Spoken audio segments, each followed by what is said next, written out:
Viewers, আসসালামু আলাইকুম রহমতুল্লাহি বারাকাতুহু।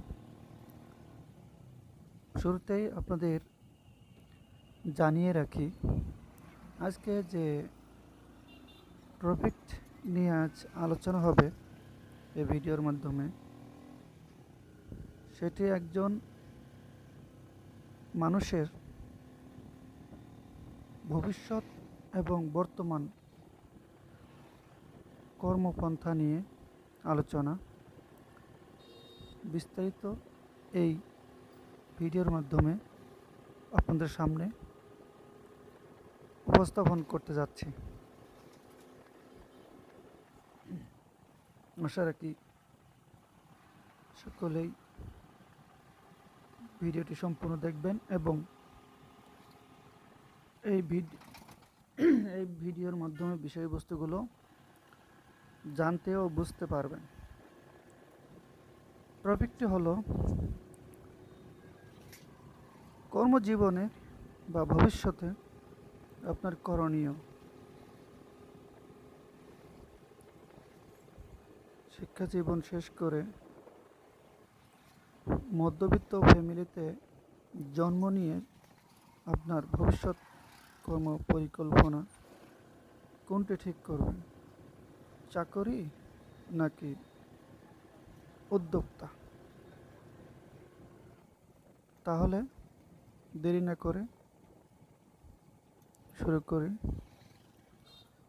চাকরি, প্রথমে বলবো চাকরি। চাকরিটা হচ্ছে একটি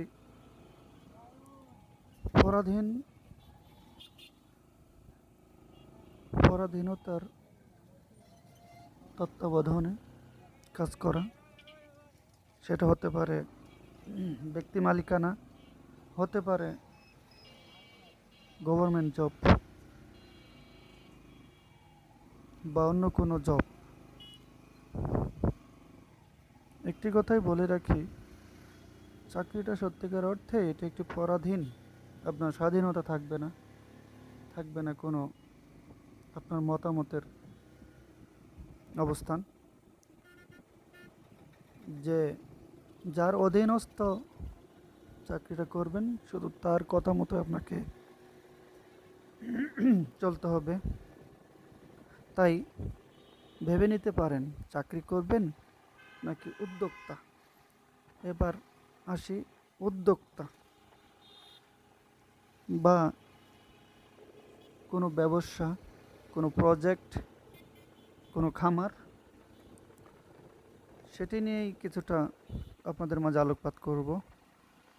উদ্যোক্তা, আপনি যদি স্বল্প পরিসরে করতে চান, সেটা হতে পারে আপনার কোনো খামার, হতে পারে কোনো ব্যবসা, সেটা অল্প পুঁজিতেও হতে পারে কিংবা বৃহৎ পরিসরেও করতে পারেন। ব্যবসাটা হলো স্বাধীন এবং আপনার উন্নয়নের প্রতীক। কারণ ব্যবসা এর মধ্যে রয়েছে মানুষের রিজিকের 9 ভাগ, 10 ভাগের মধ্যে 9 ভাগ হচ্ছে ব্যবসা।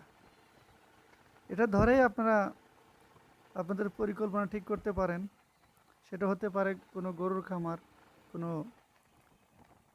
ফিড জাতীয় মুরগির খামার, হতে পারে কোনো হাঁস মুরগি পালন। তো যাই করেন, ব্যবসাটাকে আমি সাপোর্ট করি, কারণ এর মধ্যে আপনার উন্নয়নের দ্বার উন্মোচিত হবে, আপনি এগিয়ে যাবেন তাড়াতাড়ি, স্বাবলম্বী হবেন তাড়াতাড়ি। তাই নিজেই ঠিক করুন চাকরি করবেন নাকি নিজেই উদ্যোক্তা গ্রহণ করে আরও 2-4 জন লোককে আপনি কাজে লাগাবেন। চাকরিটা পরাধীনতার শৃঙ্খলে থেকে পরিচালনা করতে হয়, আর ব্যবসাটা আপনার নিজে থেকে পরিচালনা করবেন।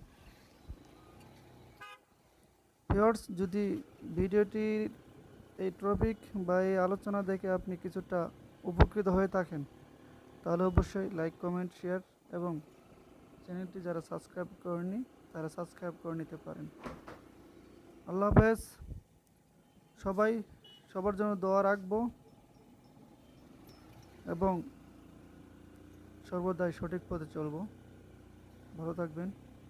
পরিশেষে সবার সুস্বাস্থ্য ও মঙ্গল ও দীর্ঘায়ু কামনা করে এখানে বিদায় নিচ্ছি। আল্লাহ হাফেজ। আসসালামু আলাইকুম ও রহমতুল্লাহি ওয়া বারাকাতুহু।